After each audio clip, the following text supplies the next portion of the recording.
Aqui o sindicato, ele se organizou, ele nasceu em torno da indústria automobilística que veio para cá. Já existia uma indústria aqui, sobretudo na área de móveis, né? Indústria moveleira, que é bem mais antiga. E quando houve um projeto, um programa de industrialização do Brasil, feito no governo do Getúlio Vargas, mas implementado por Juscelino Kubitschek, então a consequência das indústrias que vieram para cá foi a criação dos sindicatos, numa época, e sobretudo sindicatos metalúrgicos, aqui do ABC, numa época em que era a sindicalização era uma necessidade, uma demanda e tinha um grande apoio popular. Lula, ele era um torneiro mecânico do terceiro turno da Villares, aqui próximo daqui, onde ele trabalhava, e na época era conhecido apenas por jogar futebol. Então o bar agora, neste dia, está fechado, é o bar da Rosa. A Rosa já vendeu este bar, não é mais dela, mas continua aqui e continua como bar. E eles faziam a reunião aqui porque era um local reservado, porque a atividade sindical, assembleias, a conversa com os trabalhadores era feita ali, olha, nesse prédio. Esse ali, onde está azul e branco, que é o prédio do Sindicato dos Metalúrgicos do ABC. E era uma referência, sempre foi uma referência aqui em São Bernardo do Campo. Então as pessoas ficavam ali, é onde as conversas públicas eram feitas. As conversas reservadas eram feitas em uma mesinha do bar aqui da Dona Rosa. Foi neste local, então, que os sindicalistas da época, o presidente era o Afonso Monteiro da Cruz, e ele então ouviu a sugestão do Frei Chico para que indicasse o Lula para a chapa, como suplente. Ele não tinha uma atividade sindical. Foi a partir daí que ele começou a entender a realidade do trabalho, da necessidade da sindicalização, da organização da classe trabalhadora. Ninguém, na época, imaginava que aquelas conversas resultariam na criação de uma liderança política que vai ganhar o Brasil, depois o mundo, e acaba se sendo o presidente com a maior aprovação da história do Brasil. Foi aqui no sindicato, portanto, que ele teve a sua escola política. Não era só dele, havia outros, mas ele foi aprendendo com todas essas pessoas para se tornar, então, o primeiro brasileiro que se elege 3 vezes para a presidência do país. Aqui, depois das 5 horas da tarde, quando o sindicato lá, para conversar, a gente vinha para cá. Aqui era o Bar da Rosa. Não há coisa melhor no mundo que sentar num boteco e você conversar sobre aquilo que você quer, os assuntos que você quer. E você, com uma pinguinha ou outra, você acaba transformando uma pessoa, ela acaba te entendendo, ou aceitando, sei lá, e acaba assim... Ele aceitou, mas não vai pensar você que ele entrou de cabeça, não. Ele entrou e tal. Aí depois que a Lourdes morreu, ele já estava atuando. Na hora que a Lourdes faleceu, ele entrou de cabeça, porque ele ficou numa secretaria para atender os aposentados. E nesse período de atender aposentados, ele conversava com muita gente, tem que ler bastante para acompanhar os processos. E aí apareceu que a Marisa, que tinha perdido o marido foi degolado, jovem ainda, motorista de praça, e aí ela veio atrás da aposentadoria, e aí o Lula gostou dela e tal, papai foi atrás dela e tal, e acabou casando com ela e ficou no sindicato.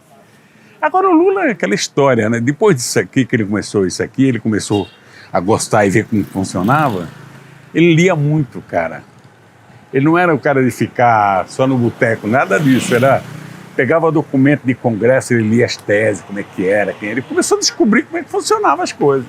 E aí descobri uma perca de 13 meses que foi, que o Delfim, como ministro do governo, tinha boicotado e não deram o aumento realmente que nós merecíamos, tiraram 13 mil do nosso aumento. Aí o pessoal começou a fazer a campanha pela recuperação da perca salarial.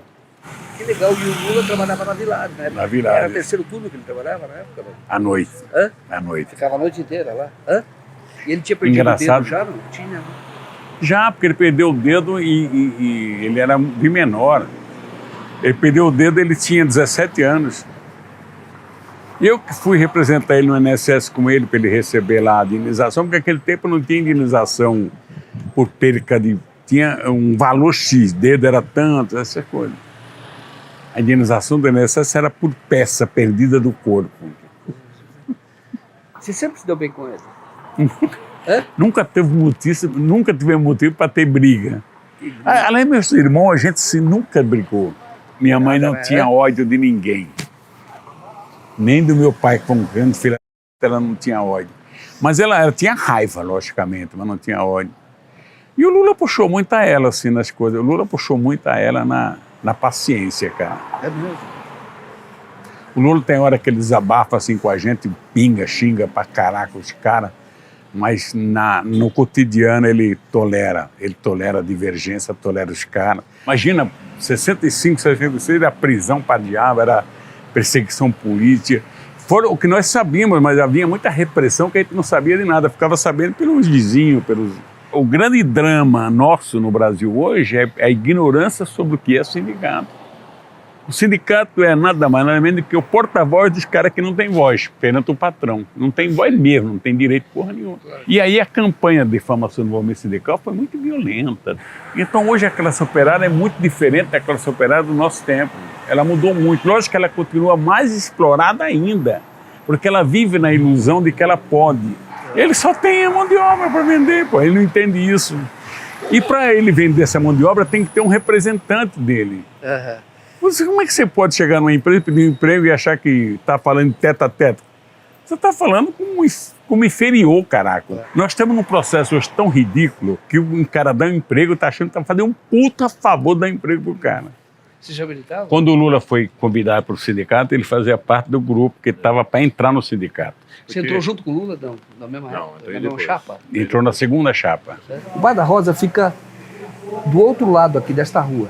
Nós estamos aqui numa padaria e para conhecer o Lula, para entender esse fenômeno Lula, nós então convidamos duas pessoas que o conhecem muito bem. Um é o José Ferreira da Silva, o Frei Chico, o irmão do Lula, e quem participou desse movimento para que ele fosse o presidente sindicalista é uma outra pessoa que nós convidamos para entender o fenômeno Lula, que é o Devanir Ribeiro. E ele, então, foi um grande aliado do Lula desde esses tempos. Então vamos bater um papo aqui, na região aqui onde nasceu o político Lula, o fenômeno político Lula. Acho que o Lula está construindo, não é de hoje, mas ele entra na maior história política desse país. Faço esse chamamento a todos os brasileiros e brasileiras que desejam um Brasil mais justo, solidário e democrático. Juntem-se a nós num grande mutirão contra a desigualdade.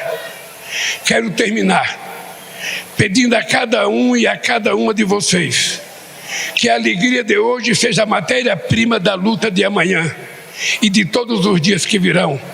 Que a esperança de hoje fermenta o pão que há de ser repartido entre todos. E que estejamos sempre prontos a reagir em paz e em ordem a quaisquer ataques extremistas que queiram sabotar e destruir nossa democracia. Na luta pelo bem do Brasil, usaremos as armas que os nossos adversários mais temem. A verdade que se sobrepôs à mentira, a esperança que venceu o medo e o amor que derrotou o ódio. Viva o Brasil e viva o povo brasileiro! Eu acho que o nosso partido, e o Lula é o historiador, é o fundador, é o seguinte: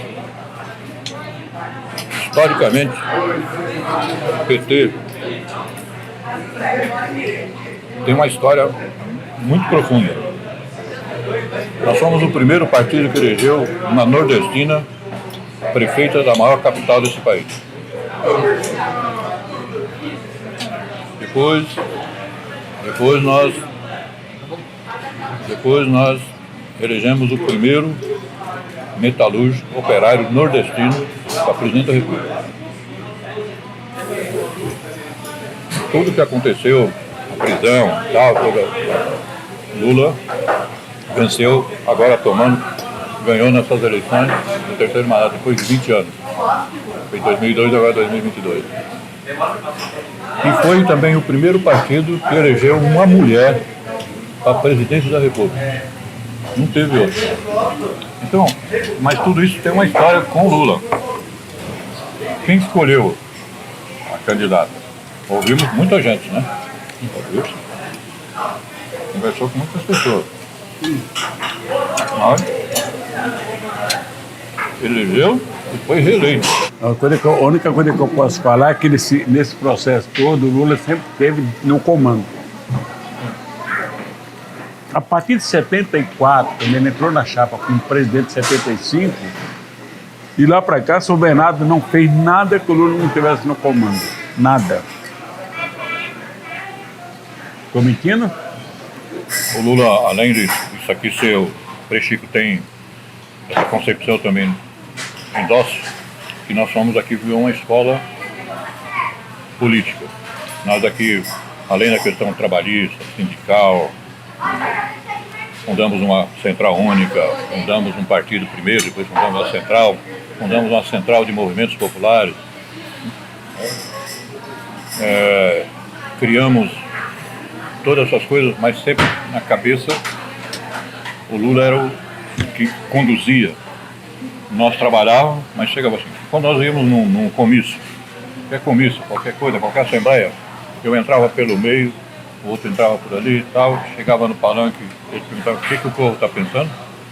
Vocês ouviam a Assembleia e ia falar para ele? Eu corria dentro do pessoal, todos nós, ia lá. Também ouvindo o povo que está pensando. Às vezes conversava com um, conversava com o outro. O discurso não pode ser o mesmo. Nós aprendemos isso, e o Lula aprendeu mais que nós. Se você olhar assim aqui no comício, tem 500 pessoas. Você olha assim, tem mais da metade é mulher. Então você tem que fazer um discurso para a mulher.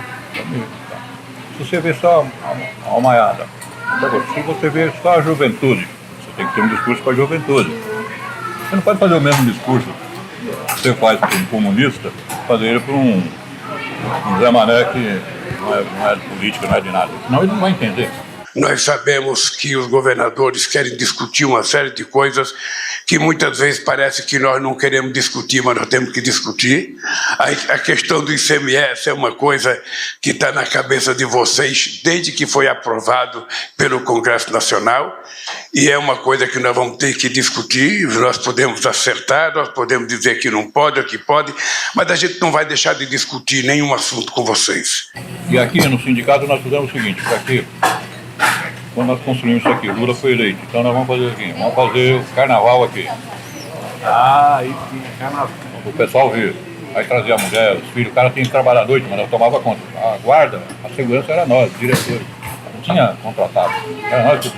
Aí depois nós pensamos assim, como que a gente chama a atenção do povo para vir para cá para o sindicato. Aí fizemos o time de futebol. Então nós íamos jogar. Aí trazia contra um setor da Volkswagen, um setor da Mercedes, da Virada. Fazia campeonatos. O Lula era um bom jogador de futebol. Era. Não era? Não era nem um Pelé, mas chegava perto. Jogava bem mesmo. Jogava, ele era um bom armador. Aí depois nós fizemos aqui teatro. Grupo de teatro, veio um pessoal do teatrólogo, lá, que era bancário, veio aqui, fizemos uma peça. Aí fizemos um campeonato de viola, que aqui tem muito mineiro. São Bernardo, na fábrica, a Mercedes, é muito mineiro, gosta muito de viola. Nós fizemos um campeonato de viola. Aí fizemos um acordo com a escola técnica, e depois só com a escola técnica, com o Senai. Aí nós tiramos o assim, vamos fazer, aquele tempo falava, como é que chamava o curso segundo grau, tinha um nome. O Lula foi o primeiro diretor. Não era Madureza. Madureza, né? Eu fiz um acordo com o pessoal da diretoria da Volkswagen de pegar os menores que estavam que hoje é a fundação, que tempo era onde estavam presos esses meninos aí, para trazer para a Volkswagen uma turma para formar eles em qualquer profissão. Aí ele trazia 30, botava um ônibus, trazia 30 meninos, garotos e tal. E só para demonstrar para você, aqui no nosso sindicato, nós esquecemos de falar antes, nós trouxemos os filhos dos empresários para vir aqui no sindicato. Eles vinham com uma perua, uma Kombi, dentista, médicos, ali na periferia. Nós nos juntamos também com a teologia da libertação, que tinha a base dos católicos. Eu arrumei o primeiro emprego para uma mulher da esquerda que veio do Rio de Janeiro como ferramenteira na Volkswagen. Quando ela entrou na sessão, os caras queriam matar. Mulher aqui?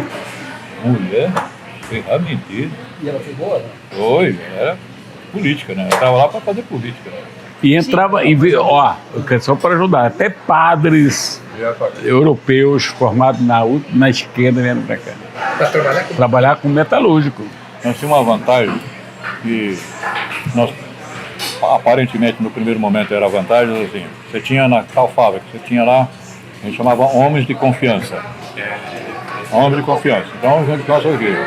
Eu chego na sua fábrica, aí eu vou lá distribuir o material e tal, você é o cara, é o homem de confiança mesmo. Puta, vem cá, como é que tá esse negócio aí, o que tá acontecendo? Então, aí você contava tudo, entendeu? Foi daí que surgiu a comissão de fábrica, depois, entendeu? Os homens de confiança. Então você sabia mais ou menos, mas só que essas pessoas, no frigir, na guerra, também foi demitido e foi perseguido. Então sobrou poucos, que era do nosso, e nós poderíamos, então nós tivemos que buscar, né? Por indicação, o Frei falava um, o outro falava outro, eu falava outro. A gente indicando as pessoas. Lula se reunia, é umas coisas engraçadas, com a ultra-esquerda e com a direita daqui de São Bernardo do Campo. Ele, como presidente, tolerava todo esse pessoal. O Frei sabe disso. Ele pegava um discurso, uma coisa que ia fazer, ele chegava em você, primeiro que ele via você, o que você acha disso? Você acha que tá bom? Então, aí chegava no Frei, o que você acha disso? O que você acha? Ele pescava, conversava com todo mundo e tinha uma linha, entendeu? Não era da cabeça. Ele consulta as pessoas, ele não faz nada cega, não. Eu aprendi muita coisa com ele. Eu conversava com a direita? Eu quero saber o que a direita está pensando. Nós temos uma mania de ler Lenin, Marx, mas ninguém leu o outro lado, né? Nós tínhamos gente de todos os naipes, né? Você pegar assim que o Casa Grande, que está aí, jogador, era um cara que a gente fazia reunião com eles, porque eles tinham a democracia corintiana. Eu posso fazer uma crítica aqui, uma sugestão. O PT não fez a criação do PT, tal, cresceu, elegeu o presidente, tal, mas não fez uma projeção de se filtrar no aparelho de Estado.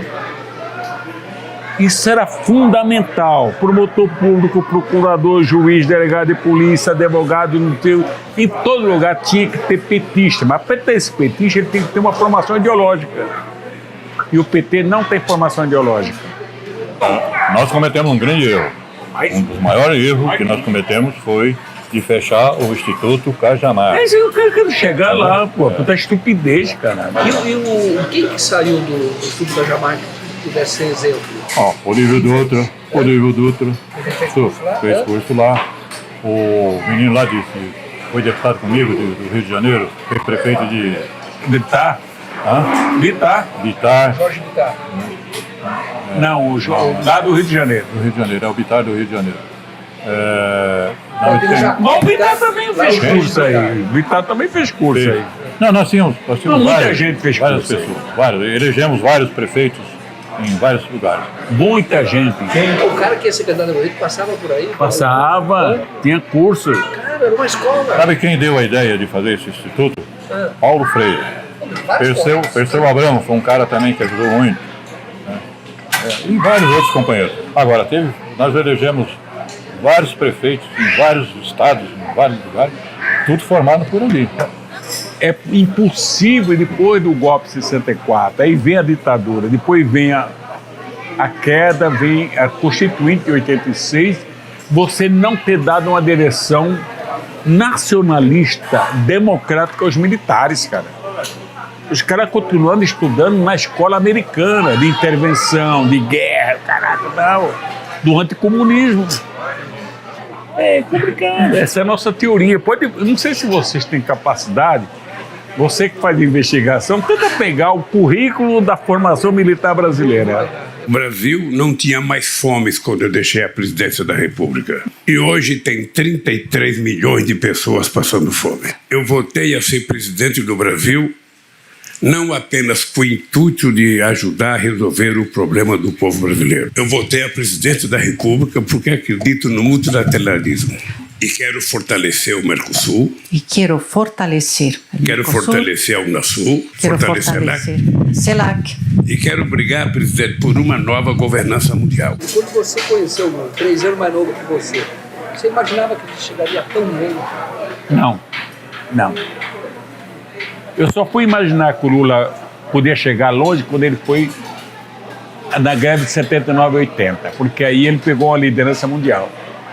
E ele se equilibrou, ficou equilibrado emocionalmente e politicamente. Não se desmoralizou e ele podia fazer tudo para ser presidente da República. Aí, aliás, até tem uma brincadeira que eu falava com as pessoas, eu ligava e falava assim, quem fala é o irmão do futuro presidente da República. Eu chegava a brincar com as pessoas. Vou falar uma coisa como que é o Lula. O Lula me chamou, eu estava lá no Instituto, aí ele falou assim, Devanir, quem que você apoia? Quem que nós devemos indicar para presidente da República? Eu sou Lula. É você, né? Nosso candidato a presidente. Ele falou assim, eu não vou ser não, os caras não vão deixar. Talvez eu vou até ser preso. Aí ele falou assim, pô, mas quem?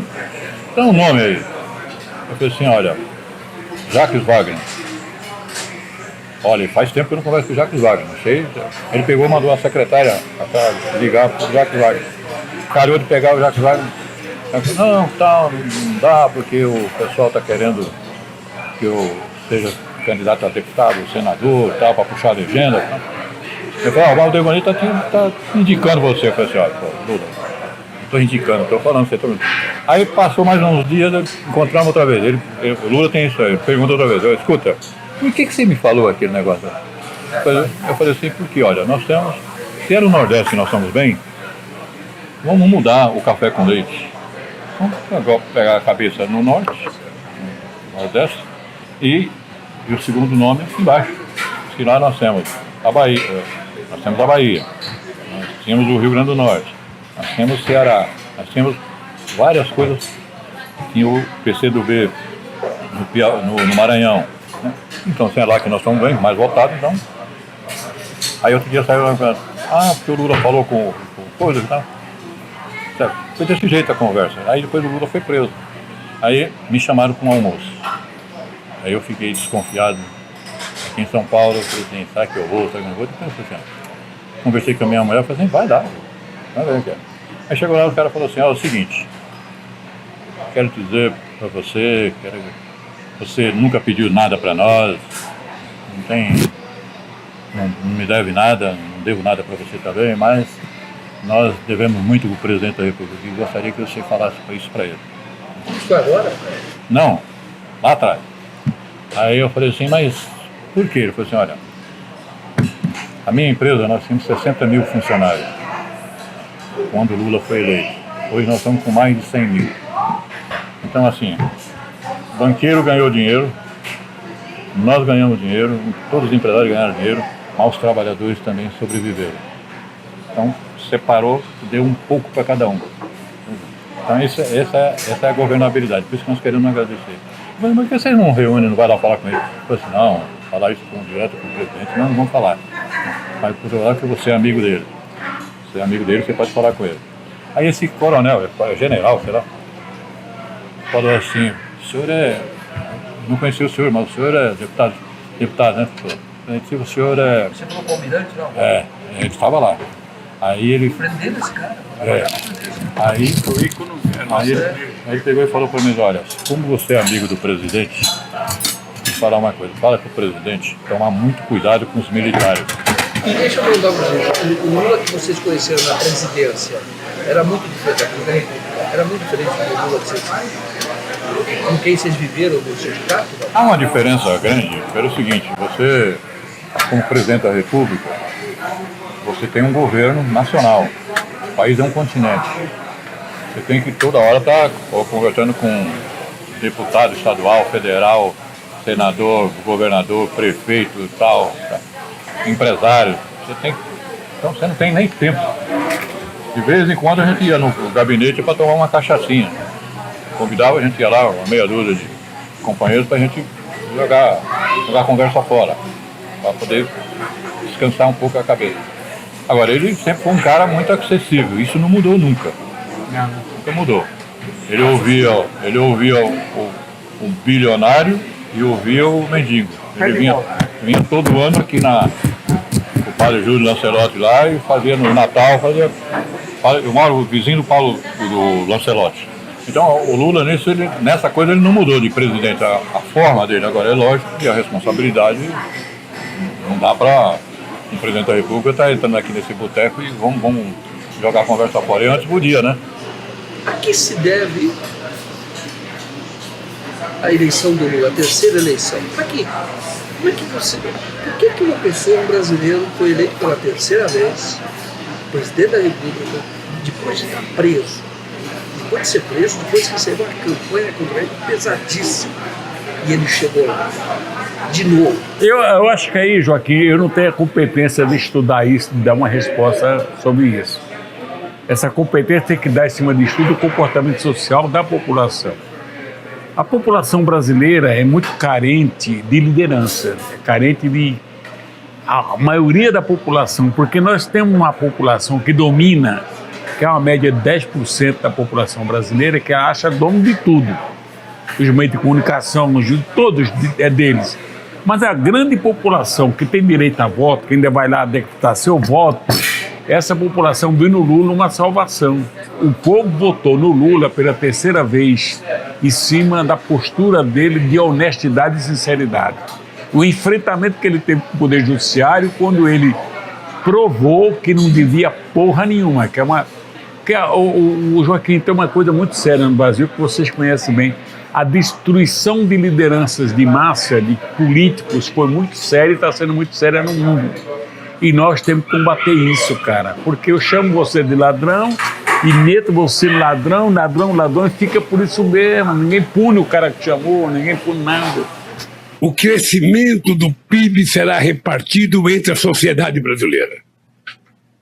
É importante entender isso. Não adianta o PIB crescer 10% e o povo não participar desse crescimento. Aliás, o povo participa no crescimento do PIB, mas para comer, o que esse PIB permite, o povo não participa. Então nós queremos que o povo participe. O Lula foi eleito agora em 22, 85% foi por ele, 15% foi nós que ajudamos. Quem sabe resolver o problema maior de um país, na minha modesta opinião, eu me chamo assim, eu falo que são, no caso típico do Brasil, são as mulheres. Sabe por que são as mulheres? Porque é ela que vai no mercado, é ela que vai na feira, é ela que leva o filho na creche, é ela que leva o filho na escola, é ela que leva o filho no posto de saúde. O marido, nós homens, modesta parte, temos algumas diferenças, né? Mas a gente acha que tem que pegar o dinheirinho em casa. Agora, quem toca a família e a casa é a mulher. Então, ela sabe o que é o custo de vida. Então, ela vai fazer a conta. Ela comprava um litro de óleo na época do governo do Lula. Uma cesta básica era 150, 160 reais. Hoje, mesmo ele recebendo 600, uma cesta básica está mais de 700 reais. Então, quem sabe disso é a mulher. Eu acho que uma parcela disso foi as mulheres que levou, mas foi o Lula, a cabeça dele, a honestidade dele, a simplicidade dele, inclusive. Ele perdeu a primeira eleição em 82 para governador, eu fui coordenador da bancada, da campanha dele. Perdeu em 84, perdeu em 86, perdeu em 90, perdeu e depois ganhou. Ele ficou triste. Ficou triste. A gente chegava, pô, vamos tomar uma cachaça, que já perdemos mesmo, vamos tomar uma cachaça. Tá bom? Olha lá. Mas ele não foi aquele cara, não. Eu perdi porque o cara é ladrão, que é filho da puta, quer comigo. Você acha que vão tentar derrubar ele? Freixo? Como é fácil fomentar fofoca, esses caras vão fomentar fofoca, destruição, não tenha dúvida. Isso aí é a prova em frente aos quartéis, isso aí é a prova de depoimento de cara que tá no YouTube aí, cara prometendo um monte de coisa. A nossa elite é pobre. A nossa elite, ela não é nossa elite. Ela é uma elite sofisticada na Europa. Eles estão tudo lá. Eles não estão aqui no Brasil. É. O dinheiro vai para lá. O capital deles estão lá, não está aqui. É uma barra pesada e o seu Marinho vai ter que tomar muito cuidado, porque uma das grandes que esses caras fizeram agora, depois do golpe de 16, foi tentar levar o nível de consciência da classe média empregadora, 3 empregados, 10 empregados, 50 e tal, é não pagar direito trabalhista. Então o Marinho vai ter um trabalho fodido para deixar esse cara pagar direito trabalhista. Tem um problema que no mundo inteiro, não é só no Brasil. Aconteceu na Itália agora, aconteceu na França, aconteceu em vários outros lugares. A direita, sabe por quê? Porque a classe média, ela quer subir, e o de cima não quer deixar, e ela não quer descer. Ela está no meio da pirâmide, tá lá, a cabecinha está lá e o 70% está aqui embaixo. Mas o que complica no mundo hoje político é a classe média. A classe média destrói, não é de hoje, é de longa data. O cara, ele não quer saber se você não tem. Nós não fizemos autocrítica ainda. Houve o golpe de 16 em cima de umas coisinhas básicas. Uma delas, registro na carteira profissional da empregada doméstica.